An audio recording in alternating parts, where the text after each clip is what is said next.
నమస్తే, welcome to hit TV. నేను మౌనిక. ప్రస్తుతం మనతో సుప్రీంకోర్టు అడ్వకేట్ సాయి కృష్ణ ఆజాద్ గారు ఉన్నారు. వారితో కొన్ని లీగల్ ఇష్యూస్ గురించి డిస్కస్ చేద్దాం. నమస్తే సార్. నమస్తే అండి. సార్, ఇప్పుడు ఒక సంబంధం సెట్ అయిపోయి ఎంగేజ్మెంట్ అయిన తర్వాత ఆ ఎంగేజ్మెంట్ని బ్రేక్ చేసి వేరే పెళ్లి చేసుకుంటే అప్పుడు ఎలాంటి చర్యలు తీసుకోవచ్చు? ఇది చాలా మంచి ప్రశ్న అండి. ఇప్పుడు రెగ్యులర్గా జరుగుతూ ఉన్నాయి ఇలాంటివి. ఇప్పుడు ఉదాహరణకి ఏంటంటే ఎంగేజ్మెంట్ అంటే నథింగ్ బట్ కాంట్రాక్ట్ అనండి. నథింగ్ బట్ కాంట్రాక్ట్ యాక్ట్ కిందే వస్తుంది మామూలుగా అయితే. సో సాంప్రదాయం అనేది చెప్పచ్చు, కానీ ఎంగేజ్మెంట్ అంటే నథింగ్ బట్ ఇక సాంప్రదాయం. నేను పెళ్లి చేసుకున్నాను అంటే సగం పెళ్ళైనట్టు అంటారు మన భాషలో చెప్పాలంటే. తెలుగు సాంప్రదాయం ప్రకారం, తెలుగు అని కాదు మామూలు ప్రపంచంలో మన హిందూ సాంప్రదాయం ప్రకారం ఏంటంటే ఎంగేజ్మెంట్ అంటే ఇక ఫిక్స్డ్ అనే కదా అర్థం. ఆల్మోస్ట్ ఆల్ ఫిక్స్డే కదా. ఫిక్స్డ్ అయినప్పుడు కొన్ని సందర్భాల్లో ఏమవుతుందంటే ఈ ఎంగేజ్మెంట్ అయిన సందర్భంలో ఇతనికి ఆ అబ్బాయి కానీ అమ్మాయి కానీ వాళ్ళిద్దరి మధ్య కొన్ని అంటే ఇప్పుడు ఎంగేజ్మెంట్ అయిందంటే ఇక నథింగ్ బట్ ఇక పెళ్ళైనట్టే కదా లెక్క.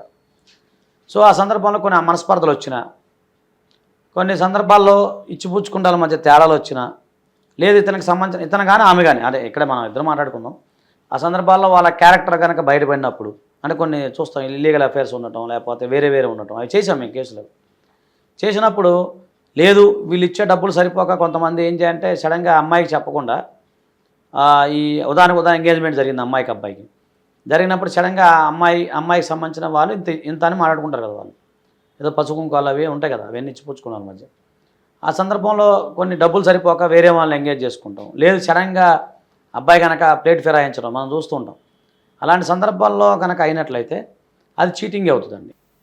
420 కింద, 417, 420 కింద అది క్రిమినల్ బ్రీచ్ ఆఫ్ ట్రస్ట్ కింద, క్రిమినల్ బ్రీచ్ ఆఫ్ ట్రస్ట్ కింద కూడా నేరమే. So criminal breach of trust కింద కూడా వస్తుందన్నమాట. కాబట్టి ఏంటంటే ఎవరైనా సరే ఎంగేజ్మెంట్ చేసుకొని ఆ ఎంగేజ్మెంట్ని సరైన సమయంలో రద్దు చేసుకోకుండా వేరే వివాహం కనుక చేసుకుంటే అది నథింగ్ బట్ చీటింగ్ వస్తుంది. ఇప్పుడు ఉదాహరణకి కొన్ని సందర్భాల్లో ఎంగేజ్మెంట్ సమయంలో కొన్ని ఇచ్చిపుచ్చుకుంటుంటాయి. అంటే తాంబూలాలు అనేవి ఇచ్చుకుంటారు. వీళ్ళు కొంత బంగారం ఇవ్వటం, వీళ్ళు కొంత ఇవ్వటం, ఇలాంటివి జరుగుతూ ఉంటాయి. అలాగే ఆర్థిక సంబంధమైన లావాదేవీలు కూడా కొన్ని జరుగుతూ ఉంటాయి. అలాంటి సందర్భంలో కానీ ఇలాంటి సందర్భాల్లో కానీ అప్పుడు ఏంటంటే ఎకనామికల్గా కూడా వీళ్ళు ఇచ్చిపుచ్చుకుంటారు ఉంటాయి కదా. ఆ సందర్భంలో ఏదైనా ప్రాబ్లం అయితే అది లీడ్స్ టు చీటింగ్ కేసు కింద వస్తుంది. కాబట్టి ఏదైనా సరే ఒకవేళ ఎంగేజ్మెంట్ చేసుకున్నారు మీకు నచ్చలేదనుకోండి, అప్పుడు పెద్దల మధ్య కూర్చొని దానికి సంబంధించి కూర్చొని ఏదైనా రాసుకొని ఎంఓయూ మ్యూచువల్ అండర్స్టాండింగ్ మీద రాసుకొని ఎవరు వస్తువులు వాళ్ళకి డిస్ట్రిబ్యూట్ చేసుకుంటా ఎవరి దానికి చేసుకొని అలాగే కొత్తగా ఇంకో మ్యారేజ్ చేసుకున్న బెటర్. కానీ సడన్గా కనుక పెళ్లి చేసుకుంటే అది చట్ట ప్రకారం నేరమే. అది క్రిమినల్ బ్రీచ్ ఆఫ్ ట్రస్ట్ కింద వస్తుంది, చీటింగ్ కింద వస్తుంది. తర్వాత మళ్ళీ ఇబ్బందులు కూడా ఎదుర్కోవాల్సి వస్తుంది కదండి. ఒక సందర్భంలో మేము ఒక కేసు చేసాము. ఒక సందర్భంలో అబ్బాయి పెళ్ళి అంతా రెడీ అయిపోయింది, మొత్తం రెడీ అయిపోయింది. కానీ ఇతను ఆల్రెడీ ఎంగేజ్మెంట్ అంటే ఈ తల్లిదండ్రులు తెలియకుండా వేరే వాళ్ళతో లవ్ మ్యారేజ్ చేసుకుందని ఒక అమ్మాయి అయితే ఎంగేజ్మెంట్ చేసుకున్నాం. అది ఫోటోలు అన్నీ ఉన్నాయి. వాళ్ళ ఇంట్లో తెలియదు పాపం. సరే ఇతనికి చెప్పారు, సరే చేసుకుంటా అన్నాడు. ఇతను అమ్మాయిని అట్లా హోల్డ్లో పెట్టించాడు అన్నమాట. చూడండి ఎంత కన్నింగ్ ఉంటుంది వ్యవహారం.